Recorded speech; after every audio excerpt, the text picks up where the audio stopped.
Welcome back to Murder in the Black. It is your host, Steph. And I'm MD.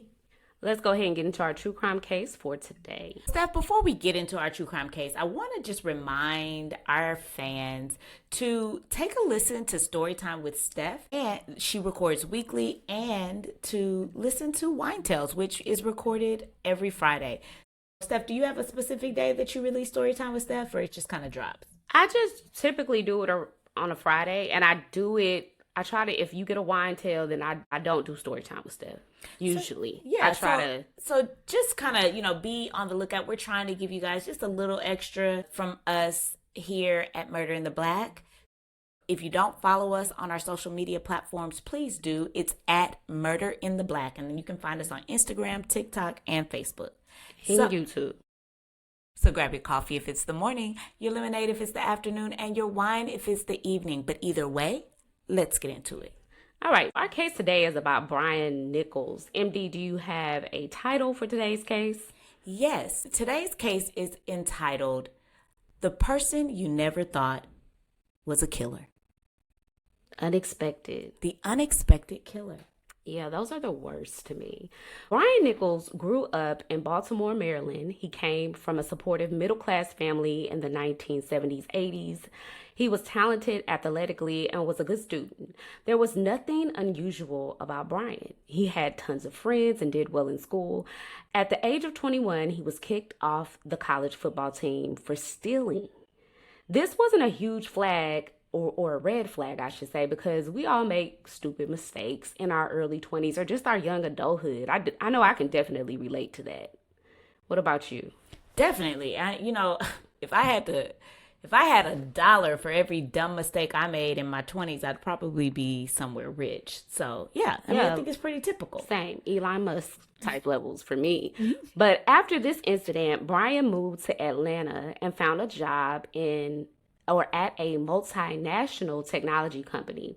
There he started dating a successful young woman who also had a lot going on for herself. After several years together, the couple started experiencing some difficulties. Specifically, Brian was unfaithful, and his adultery led to another woman getting pregnant. I already feel like you already know. If you know us, we're about to pause and talk about this because, it's one thing to cheat. It's a whole nother thing to cheat. You actually did not use protection in your cheating. So Steph, do you remember when we used to talk about this? It's like, oh, so you're trying to kill me? Because that's how I feel. It's like, I don't know what that person has. You're committing adultery. You're trying to kill me. Right. I mean, definitely. Because they're being unsafe with their health, with your and their health. So Absolutely. It's a double-edged sword. And adultery includes both the physical act of cheating, right? No matter what you think cheating is, kissing, whatever it is, right? But then it also has to include lying. You have to lie in order to cheat. It's just so you're the level of deceptive manipulation. Yeah, it's ridiculous, and it just destroys. It destroys the trust that you should have in a relationship. Absolutely. And I think to add insult to injury, also just the idea of him welcoming a child with somebody else, a first that you expect to experience with the person you're with, is another blow. Right? That is such a great point, Steph, because for me, I dated a guy in my early 20s who ended up getting another girl pregnant, right? And I just, remember thinking, I don't know if I want to be in this relationship, even beyond the idea that you got this other girl pregnant. Because when I have my child, I want that to be your first time having a child. And for some people, that's not important and it's not a big deal. But for me, that mattered, right? Mm-hmm. Like it just really, and I never knew that mattered until I went through it. Absolutely. Some situations I say all the time to my kids, like, you're not going to know what you're going to do unless you're in that situation. But back to our story. This was the final straw for his girlfriend, who decided she was done and ready to move on. But Brian was not ready. He did not want the relationship to end. So he duct-tied her up, raped, and sodomized her. After the incident, she decided to press charges. At the age of 32, Brian was now facing serious charges. Amongst 6 other charges, Brian was arrested for rape and aggravated assault. He was held without bond in Fulton County Jail. Brian hired Barry Hazard, criminal defense attorney, to represent him. Barry recalls liking Brian. He was intelligent, articulate, and respectful. And as far as the crimes Brian was charged with, Barry believed that he could defend him properly. But Ryan was facing serious time for the charges against him. For example, the rape charge itself carried a possible life sentence if convicted. Although Barry liked Brian, he did note that he seemed to be narcissistic and arrogant, which those just go hand in hand for me. I think you're right. I think, usually if you have a narcissistic personality, you're going to see a level of arrogance and selfishness, right? That exists in that person. Well, on February 21st, 2005, Brian's trial started. Barry noticed there was red flags. Remember, Barry is the defense attorney. Barry notices red flags from the first day of his trial. For example, Brian stated he had to go to the bathroom and he was in there for 20 minutes. At the beginning of trial, Brian's like, I gotta go use the restroom. And it doesn't take that long to go to the bathroom. And of course he was going to be accompanied by, officers. But he takes 20 minutes, while he's in there, to the point that the judge ordered him to go get Brian. And when he went in there, Brian was just standing there. He wasn't using the bathroom. It wasn't like he wasn't feeling well. It was just like he was standing there. And for Barry, he believed that maybe he was testing the judge in some kind of way. And in response, Judge Barnes became very irritated. Judge Barnes is already like, I have a very small rope for you already because you're acting really kind of crazy. The irritation was not Judge Barnes' normal temperament. Now, if anybody were to tell you about Judge Barnes, they'll tell you that he was well loved by the legal community. In fact, people wanted Judge Barnes to preside over their cases because they knew that he was going to be a fair judge. And just to kind of give you some insight into the criminal and or civil world, so the legal world, when it comes to trial, you have judges and attorneys learn as they go to trial the different types of judges that are more partial to the defense side, or they're more partial to plaintiff side, or they lean more way in certain types of crimes or in certain types of cases. And so if you get a judge that's sitting on your case who doesn't really lean or isn't really bent your way, then you're kind of like, oh, I got the wrong judge. I wish I could get another judge. But for Judge Barnes, he had a reputation of being fair. He didn't lean one way or the other. He literally was all about the facts and lining up the facts with, the law. And so, Steph, for me, that is so important because I aspire one day to become a judge. And one of the reasons why I want to become a judge is because I don't feel like there's a lot of those judges out there these days. Yeah, I was just about to say, it's such a shame that you get inside of the justice system and you do find out that some are leaning towards the plaintiff and then the others because it's supposed to be like Judge Brian is. You're supposed to be fair. That's the way it's set up. Right, exactly. And, Judge Barnes wasn't just a fair judge in the courtroom. He was just like a likable person, and people just liked to be around him. They would just, if they were in between cases, they would come to his courtroom and just hang out with him and his staff because he was just a really kind of cool guy. Back to the case. The trial proceeded for 5 days and continued to seem off and even resistant to the court's authority. But despite this, Barry, the defense attorney, felt the trial was going well for Brian. When the case went to the jury actually, guess what? Returned a hung verdict. That means that they could not agree on whether or not, he was guilty or innocent. So they did not have a unanimous vote.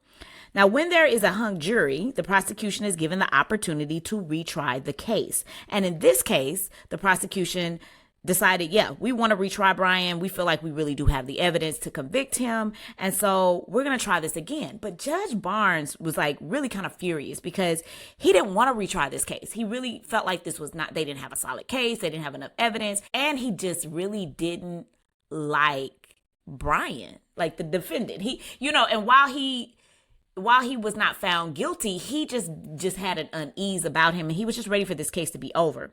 But he doesn't get to determine that. So Barry, Brian's defense attorney, also didn't want to retry the case. Everybody was kind of just becoming increasingly nervous about Brian's demeanor in the courtroom. But of course, they don't get Judge Barnes and the prosecution and the judge do not get the ultimate say on whether or not the case is going to be retried. The prosecution decides they want to retry the case, and Judge Barnes, tells them that the retrial would proceed on the following Monday. Now, Barry was nervous to retry with Brian, but, he had to do what he had to do. He had a legal obligation. And so on March 7th, 2005, the retrial for Brian began. Now, Brian was very quiet at the retrial. He even carried a Bible. He complied with whatever anybody asked of him. If the judge asked him to do something, if Barry asked him to do something, if the, court officers asked him to do something, he complied. And he just seemed like, okay, a very stark difference from how he appeared in his first trial. On March 10th, day 4 of the trial, Judge Barnes called the prosecution and Barry into his chambers. He was furious because the day before they found 2 planks in Brian's shoes, which he apparently carved from his cell. This both infuriated and concerned Judge Barnes for the safety of everyone in the courtroom. He ordered more security in the courtroom and demanded that anything that could be used as a weapon be removed from the tables that Brian would be sitting at, of course. Judge Barnes also told Barry to stay alert since he would be sitting right next to Barnes. With this, the trial continued. On March 11th, which was to be the final day of the trial, things started off normal. The bailiff who was assigned to Judge Barnes did his normal routine, except this day he wanted to go and get breakfast before the day started. Judge Barnes told him, that's fine. Meanwhile, Brian Nichols arrived at the courthouse in preparation for the final day of the trial. Whenever inmates arrive at the courthouse, they are walked in through a secured elevator. They are then taken into a holding cell where they can change into civilian clothes and wait to be escorted into their assigned courtroom. When they are walked into the holding cell, their handcuffs are removed. The specific deputy assigned to Brian gained a good rapport with Brian. She liked him. So they built somewhat of a relationship in the days during the court proceedings because she was the one to handle him. She even felt like he was innocent, which, girl, what? I'm sorry. It's crazy because I think you do find yourself when you're sitting in trials. Like when I was in law school, I would go sometimes and just sit in the courtroom and criminal proceedings specifically and listen to the trial. The judges encouraged us to do this. And you do find yourself as you're sitting there listening to the evidence, leaning one way or the other. And I could see her maybe sitting through the trial and making a determination. But even if you do believe a person is innocent, that doesn't mean that now you build your trust around it. They still have to be proven innocent.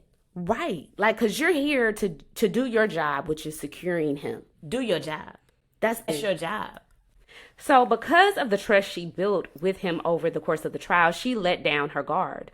On the final day of the trial, she walked into the holding cell to remove his handcuffs so that he could change his clothes and sit in the holding cell. When she walked in, Brian turned on her. He knocked her head up against the wall. He banged her head so hard on the wall that not only did she immediately black out, but when she was taken to the hospital, physicians would later recount that they believed that she had sustained a gunshot injury to her face. That is for doctors to think you had a gunshot injury versus your head was just banged up against the wall. Like you just got some sort of blunt force trauma to your head. That's a pretty, Steph, like tell us your thoughts on that. First of all, her head had to be hit with such force that she sustained some type of damage, neurological damage, first of all. And it had to have dented in her skull for them to think, could this be a gunshot? Right. On initial, obviously just viewing it as they get in and examine. I just can't even imagine.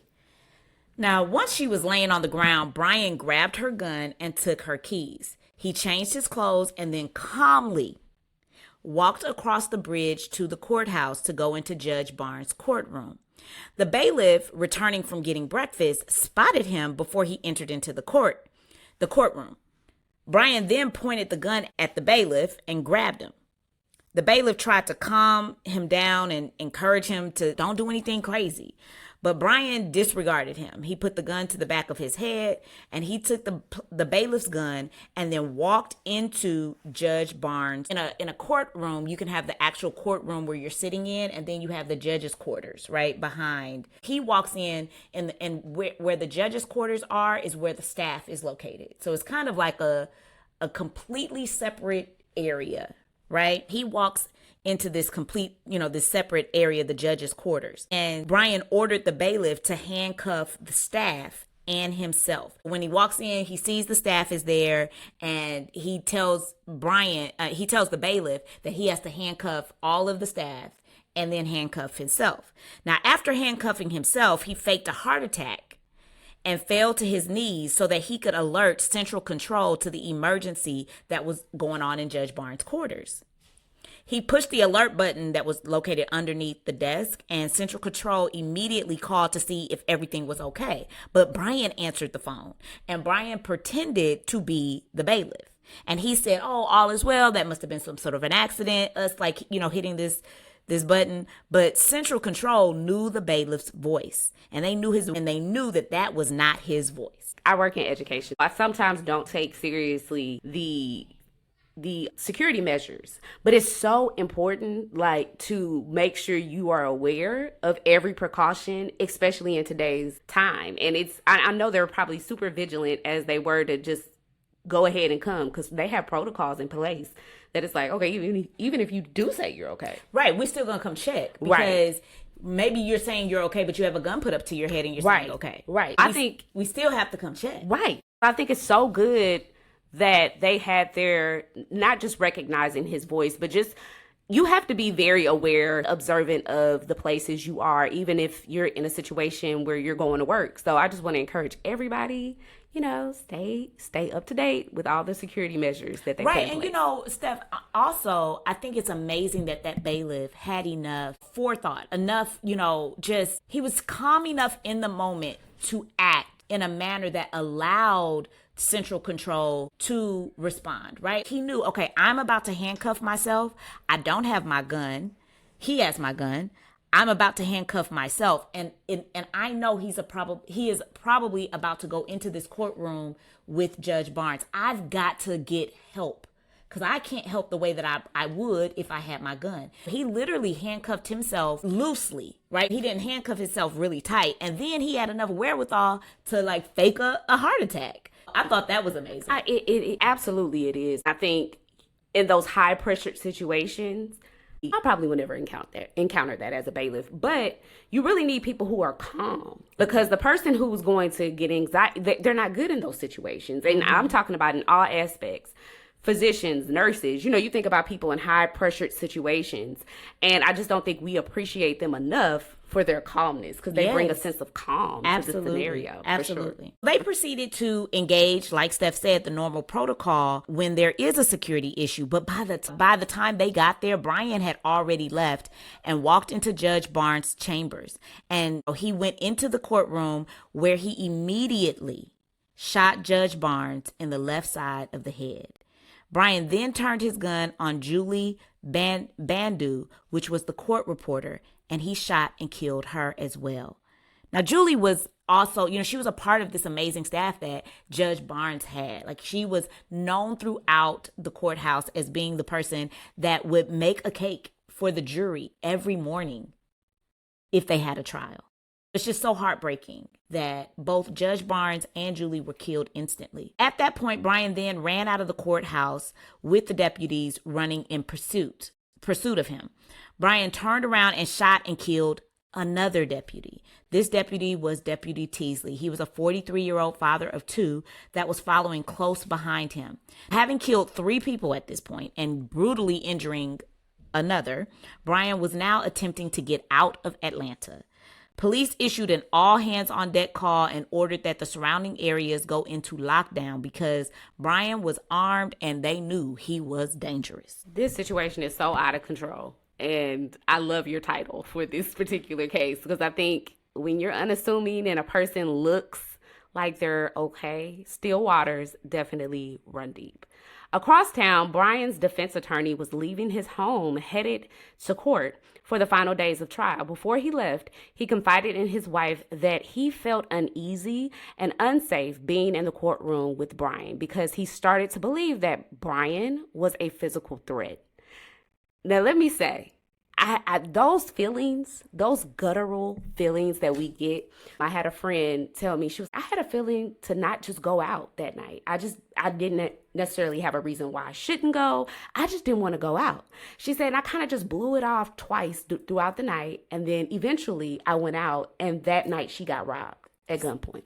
It's, those good, you gotta pay attention to your instincts. I think that they are little whispers of help for ourselves. And he knew, and really when you look back in hindsight, right? Like, and that this whole story is being told in hindsight. But when you look back in hindsight, so did Judge Barnes. That's why he did not want there to be a retrial. He was like, let's just get this over with. And, then when he saw that he was bringing planks in his shoes, he knew like, this guy is dangerous. And even his attorney, he wakes up this particular morning and he tells his wife, if something happens to me, it was this guy, because I don't feel safe. Right. With my own client. This is why I could never be a criminal defense attorney. Insane. So little did he know that his suspicions and gut feelings were spot on. As Barry approached the courthouse, he heard and saw police racing past him. Deputies swarmed the outside of the courthouse with guns drawn, and Barry knew instinctively that this was a result of Brian. A deputy spotted Barry and recognized who he was. He pulled Barry to the side and told him what happened and let him know that he was in danger. Barry immediately phoned his wife and told her to grab their daughter from school and not to go home. On the run, desperately trying to get out of the city, Brian confronts a man in a parking garage. He asks the man for directions to the local mall, unaware of the dangers Brian presented. This man provided Brian with directions. Then Brian pulled a gun on him and told him to give him his keys, and the man complied.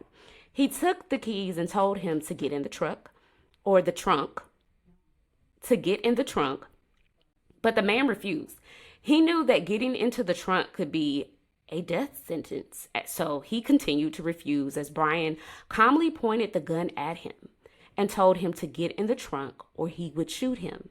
The man stood 10 toes down, as you should in those situations, and refused. Brian hit him in the head. He fell to his knees and he scrambled to get out of the garage while Brian drove away.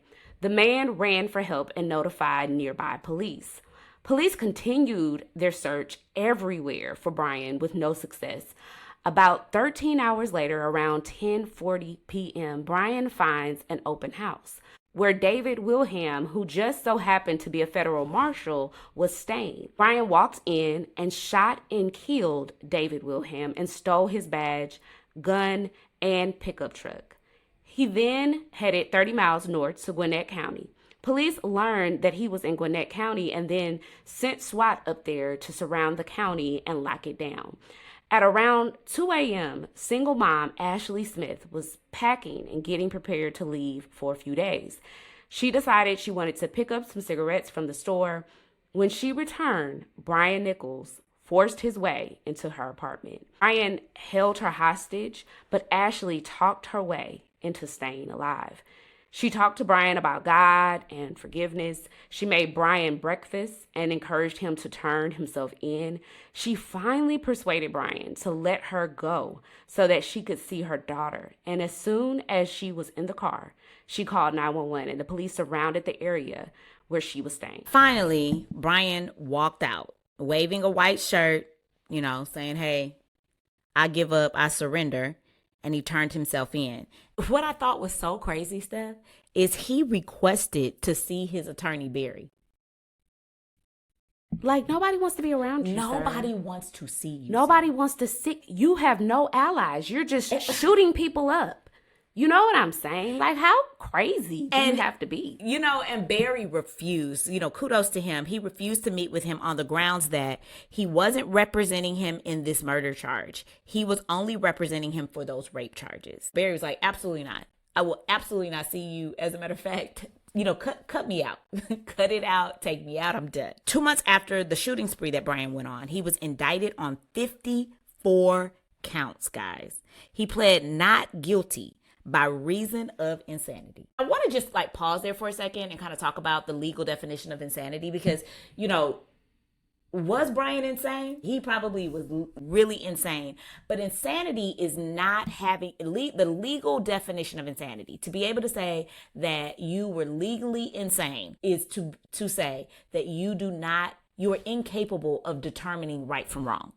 So the question is not, did he lose his mind and just kind of blank out for a moment and go crazy? He probably did. I mean, because when you look at this, you're like, man, he was facing rape charges and he escalated this to 4 murders and 3 attempted murders, right? Assault, just kidnapping, you name it. This guy was probably facing those charges. What happened here? Did he snap? And yes, he probably did snap. But snapping and having this moment of insanity doesn't necessarily qualify to not be able to stand trial for your crimes. You have to be incapable in the moment of determining right from wrong. And, he was able to try to, assert this defense. But while awaiting his trial, he did attempt to escape prison again. I mean, because, I have no words. It's just like, what is even happening here? Now, this time they were like, okay, we need to do better about guarding him, and we need to make sure that we are implementing certain procedures to ensure that he doesn't get out. So they ended up moving him to DeKalb County Jail, where he remained for 2 years waiting for his trial to start. Now, Brian was found guilty. I don't think that anybody was holding their breath for that. Brian was found guilty for 4 counts of murder and received multiple life sentences. Now, because of his history of escape attempts, because guys, he did try to escape again, but because of his history of escape attempts, Brian is not allowed to have the same guards guard him for a prolonged period of time because he's so charismatic. And exactly what happened with that deputy at trial, people they end up really liking him and trusting him and believing that he's not as bad as he appears, right? Surely this guy can't be the guy that is doing the things that they're claiming that he did. He's too cool. He's too nice for that. And I think, Steph, that's a part of that narcissistic mentality, right? And that's what you have to be careful about. A lot of people that are narcissistic, and I know we use that so cavalier now, but the true definition of what a narcissistic personality is has a level of charismatic qualities to them that draws you in as they manipulate you, where you don't even recognize you're being manipulated. Very Diddy-esque. Spot on, Steph. Very Diddy-esque. And so, they made sure that, there were different guards guarding him and nobody guarded him for a prolonged set of time. He is housed at Georgia Diagnostic and Classification Prison, which is a maximum security facility that only holds 2,500 inmates. Now, this prison is more restrictive with fences and it has more guards because he cannot be trusted. He cannot be trusted at all. Steph, that's the case, but I have a little tidbit to add to this case that I think is going to rock your world. I left it out of our notes so you wouldn't be privy to it, and I wanted to shock our MIB fans with it. Go ahead, girl, drop it. If this case is not crazy enough, because I think this case is very crazy as it is, right? I don't think we've had a case similar to this, right? But what's most interesting about this case is that Brian Nichols killed all of these people on the day that he was about to be granted his freedom. They were going to. So you said they. In this particular trial, if you are a defendant, you have the legal right to decide if you want the jury to be your trier of fact or if you Or want the the judge judge. to be your trier of Oh. fact. And so depending on, your legal counsel is going to advise you based upon the facts of the case. And whenever it is a case that really involves more of a legal argument, you really rather have a judge determine that, right? But then there's also this little thing called a directed verdict.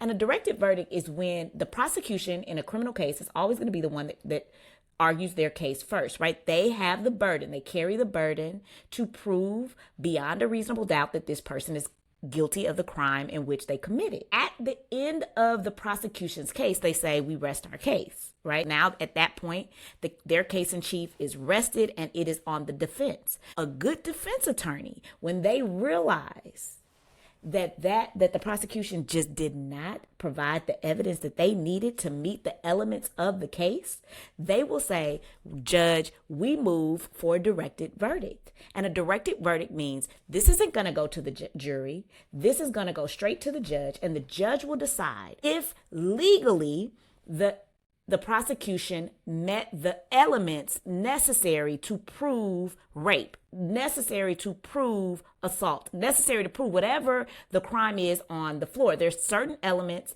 that you have to meet for each criminal offense. And if you don't meet even one of those elements, the case is thrown out. You have to meet every single element. You have to have evidence for every single element. And if you don't, the defense can move for a directed verdict. Well, Steph and MIB fans, Barry, the defense attorney, moved for a directed verdict at the end of the prosecution's case in chief. He was like, I moved for a directed verdict. The prosecution did not prove their case. They did not meet the elements of their case. I moved for an acquittal based on that.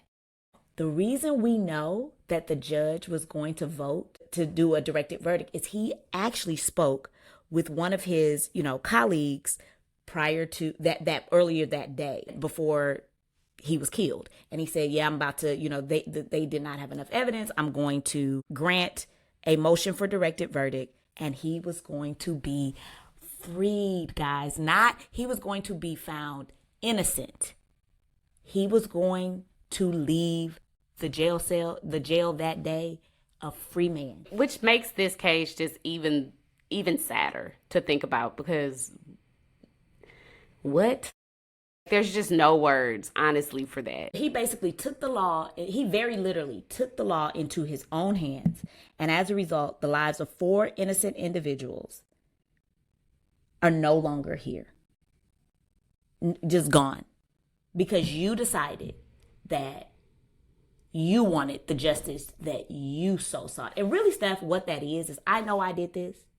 Sure. And I believe they're going to find me guilty this time. So I'm going to get up out of here. I mean, it's ridiculously sad that all of those lives had to be affected in the way that they were. And thankfully, his last, or what would have been more than likely his last victim, was able to talk him out of it. Yeah. Ashley, the single mom, kudos to her for, again, she probably, Steph, stayed calm in that situation as well and was able to think on her feet and, just say the right things that allowed this guy to, kind of probably just check back in, because he probably checked all the way out, right?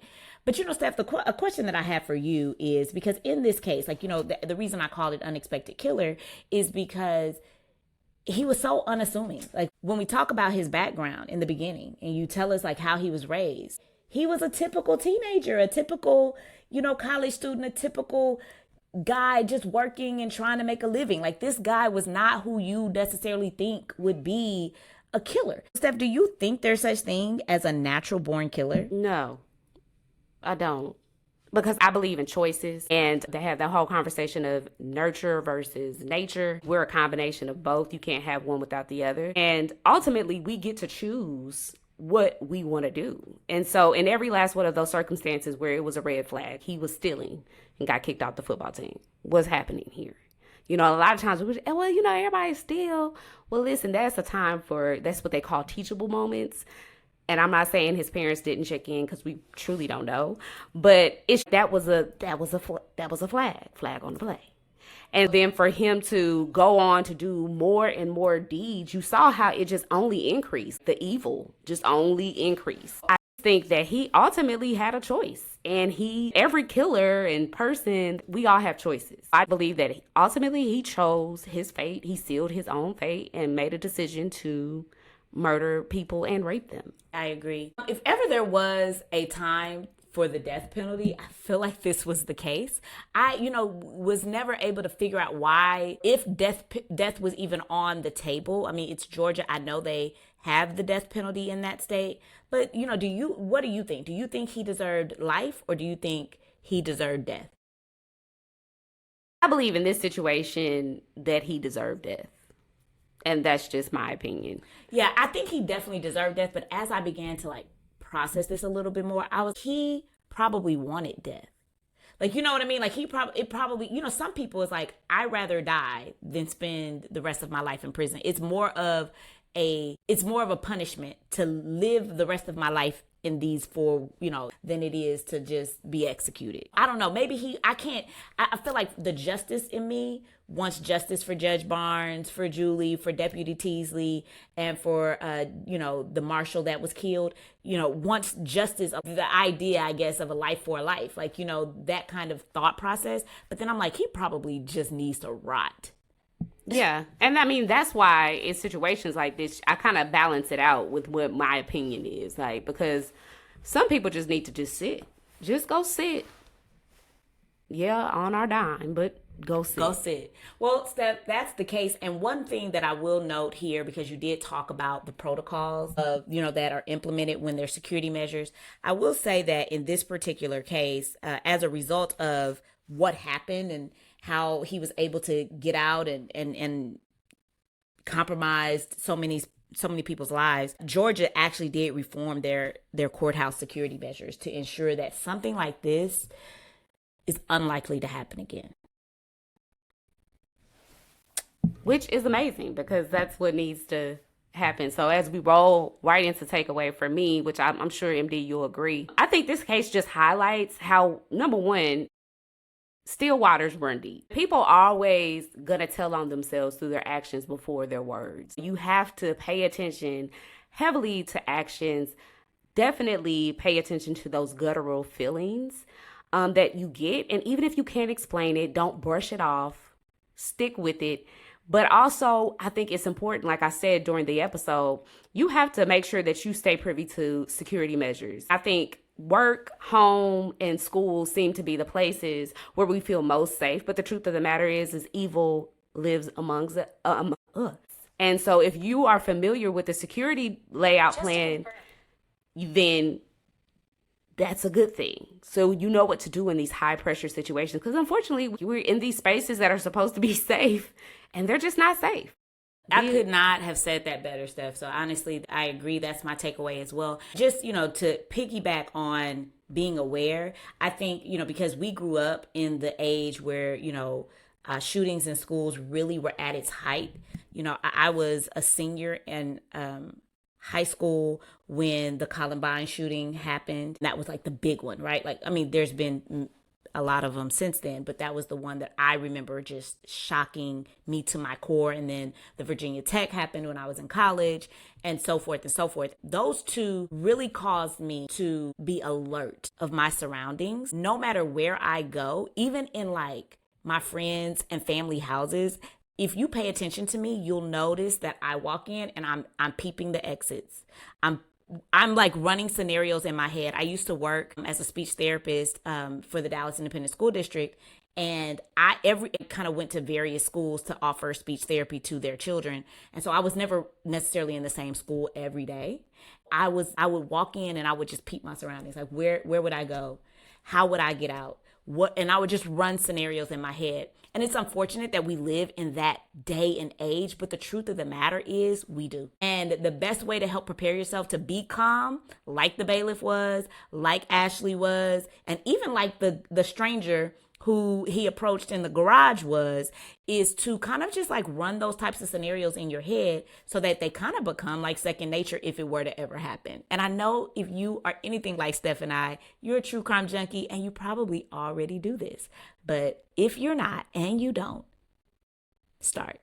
Definitely want to ask you guys a question. On our most recent podcast last week, I asked you guys, what did y'all think about protocols when people make 911 phone calls, and how should that be handled? And a lot of you guys gave us a lot of feedback. And it's kind of funny because since Spotify has changed a lot of its platform, you can actually leave a comment now. So I really love the engagement. I always reply back when y'all leave feedback and tell me what you think. It's just another way to engage. And so you can do that either on our Instagram, or you can do that via Spotify on that particular app, or you can just simply leave us a review and tell us what you think about the case, or if you really liked it, enjoyed us, definitely can give us a rating. We'll appreciate that for sure. So that's our case, and we hope that you guys enjoyed it. Until next time, this is Murder in the Black.